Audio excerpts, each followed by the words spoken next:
Perché Cima? Perché prima Giorgione? Perché Tiziano? Perché queste grandi mostre?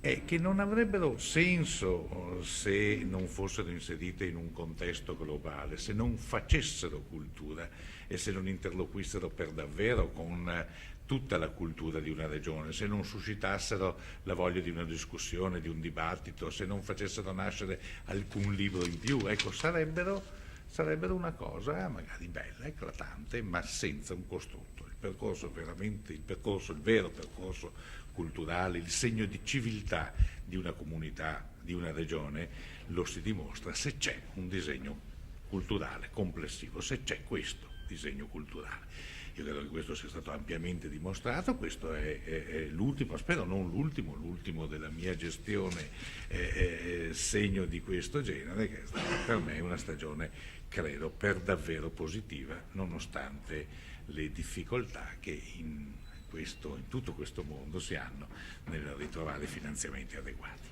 Non è una ricaduta solo culturale, ma anche economica sul territorio con la nascita di percorsi enogastronomici e di varie iniziative. E infatti gli imprenditori più avveduti lo hanno capito perfettamente, hanno capito che un clima culturalmente favorevole aiuta ed è fondamentale per un buon andamento dell'economia. È toccato in tema in particolare del turismo. Il turismo è la prima nostra industria, ma tutto l'ambiente industriale, tutto si sviluppa meglio se c'è un ambiente sociale, culturale, evoluto e in evoluzione, che suscita dibattiti, discussioni, che attrae, che fa discutere.